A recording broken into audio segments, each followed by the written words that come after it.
पवारांच्या डोक्यात काय आहे हे फडणवीसांना 100 जन्म कळणार नाही असं म्हणत राऊतांनी निशाणा साधलाय। फडणवीसांच्या डोक्यात मेंदू आहे का असा सवालही राऊतांनी केलाय। सीएम पदासाठी पवारांच्या डोक्यात ठाकरेंचा चेहरा नाही असं फडणवीस TV9 मराठीच्या कॉन्क्लेव्हमध्ये म्हणाले होते। त्यावरून संजय राऊतांनी फडणवीसांवर जोरदार पलटवार केलाय। तर पवार ठाकरेंना मुख्यमंत्री करतील असं खैरे म्हणाले।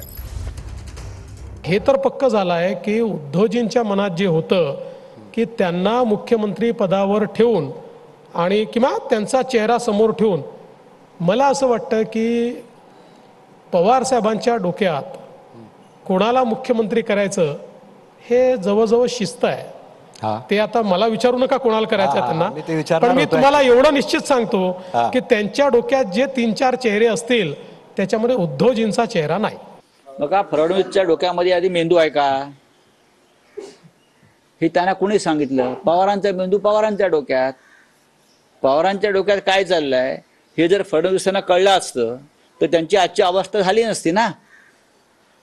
आज त्यांची जी घसरण झालेली आहे त्यांच्या आयुष्याची आणि राजकारणाची आणि प्रतिष्ठेची, बरं का, तुम्ही शरद पवारांच्या डोक्यात काय चाललंय हे तुम्हाला 100 जन्म कळणार नाही।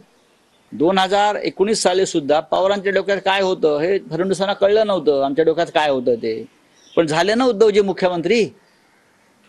2024ला हिम्मत असेल तर वेळेत निवडणुका घ्या, मग कोणाच्या डोक्यात काय आहे आणि डोक्यातून काय बाहेर येत आहे हे जेव्हा समजेल तेव्हा फडणवीसांचा मेंदू काम करायचा बंद होईल। उद्धवजींचं आणि शरद पवार साहेबांची जवळपास खूप चांगलं एकी आहे, त्यामुळे उद्धवजींना सुद्धा शरद पवार साहेबच मुख्यमंत्री करतील। आणि तुम्हाला सांगतो की जनतेचं मत आहे की उद्धव साहेब मुख्यमंत्री झाले पाहिजे। सर्व हिंदू असतील, मुस्लिम असतील, शीख ईसाई, बौद्ध हे सगळे माननीय उद्धवजीवर प्रेम करतायत आणि माननीय उद्धवजींच्या बाबतीत त्या ठिकाणी लोकांचं मत चांगलं आहे आणि म्हणून तेच मुख्यमंत्री झाले पाहिजे असं मी गणरायाच्या चरणी प्रार्थना केली।